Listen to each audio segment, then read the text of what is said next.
Just a couple announcements this morning. It's a beautiful morning, but next Friday, June 20th, there is no chamber coffee, so find breakfast and coffee somewhere else that day. But Friday the 27th, we will have a coffee at Hearing Unlimited, which is at 608 West 7th Street.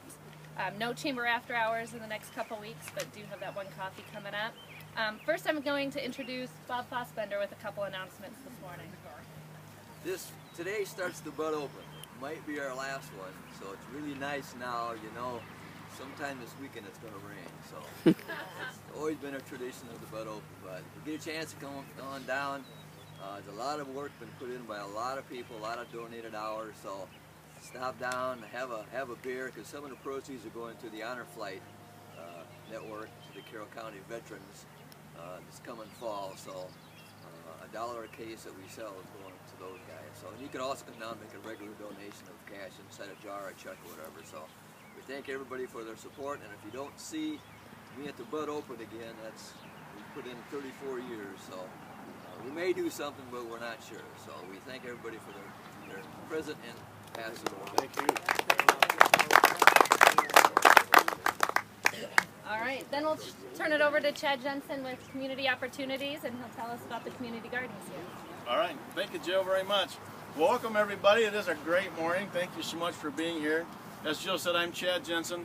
New Opportunities, we changed our name. It's okay, Jill, that's all right. Changed the name a few years ago. As many of you know, the Community Gardens is a partnership project that we have with the City of Carroll. We very much appreciate their partnership. How this works, if you don't know, is that folks in the area can pay $25 to get a plot here. That $25 allows you to water all year round and get you your plot for whatever you want to garden for. $5, you also get a $5 gift certificate for Earl May, which is kind of a neat thing. So that's a good thing. So it actually only costs you $20 a year. That $25 of cash that comes to New Opportunities, we use that money to pay the water bill, and so that's how it all evens out throughout the year. We communicate with our gardeners through that bulletin board down there on the shed. We also do emailing, and we do Facebooking, and we've got a great website as well. So if you ever want to check on the status of something that's going on down here, you're welcome to go to our website and that kind of thing.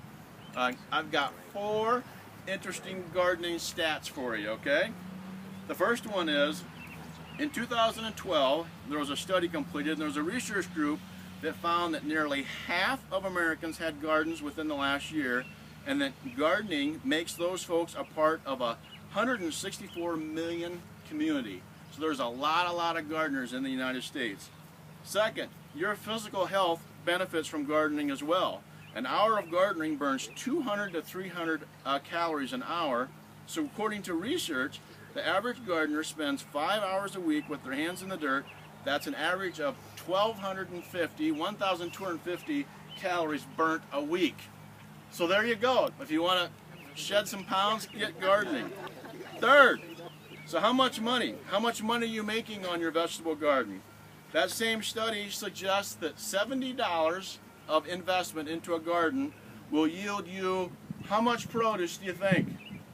$530 worth of produce. That's a 650% profit. Franny, that's pretty good, right? I'm going into business. Yeah, that's what I'm talking about. The fourth and final statistic for you this morning is the benefits of home gardening, though, also go beyond the bank.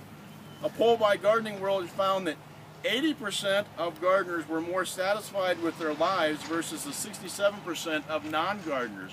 So gardeners were happier people as well. 13% higher supposedly in the United States. So just kind of some interesting statistics for you. Gardening is a very great family-oriented hobby. It's great for friendships. It's great for sharing your produce, of course, with your neighbors and of course with our food pantry as well. Down on the shed, it's open to anyone in the community. We've got 2, I call them doggy doors. It's actually what they are.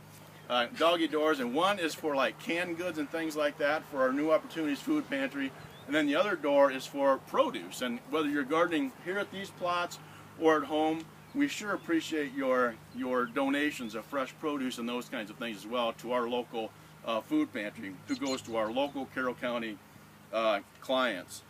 We do very much want to thank the City of Carroll and the many City Council members for continuing to get behind this project. And I have asked Adam Schweers, our mayor, just to say a few words this morning. Thank you, Chad.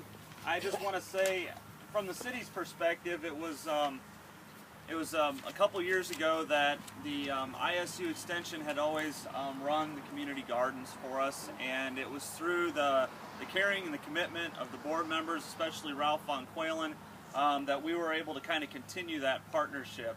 And the city, community members, Doc Christensen, folks who have been using the plots for years, cared enough to try to keep this thing going. And just with a little bit of work between the city and the citizens, everything worked out.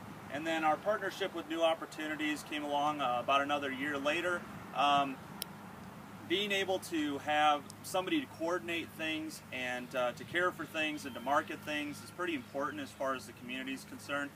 First of all, let people know that these are down here and these are open and these are available to the public.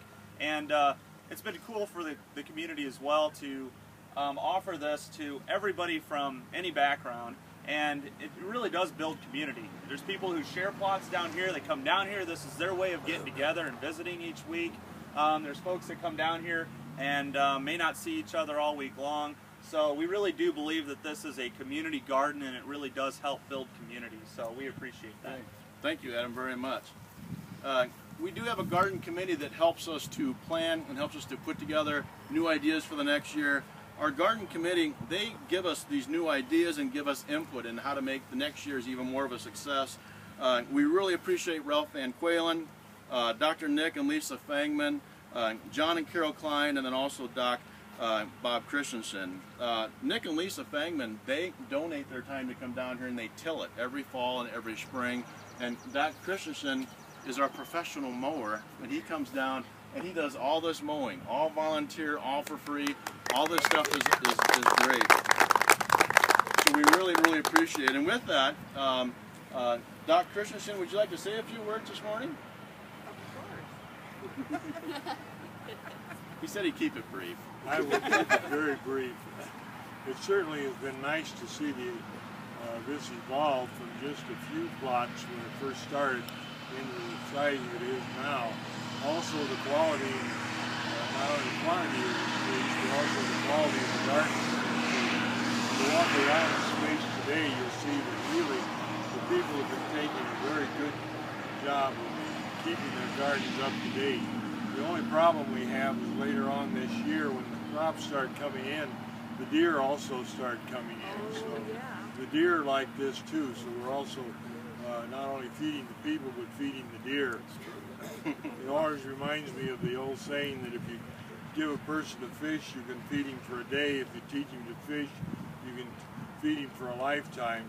Gardening is much the same. You can give somebody some produce at the food pantry and you can feed them for a couple of days a week, but if they garden, well, they can feed themselves for all summer long, and if they do a little canning, they've got vegetables and canned goods that'll last through the winter months as well. So I think this is an excellent opportunity for the community, and I'm glad to see that it's grown, and certainly Chad and his people have done a wonderful job of taking over the management of it, and it's going real well, and we look forward to it expanding and being even bigger and better in the years to come. Great. Thank you very much. I appreciate that. Just one final quick thing. I want to give out a huge thanks to our staff.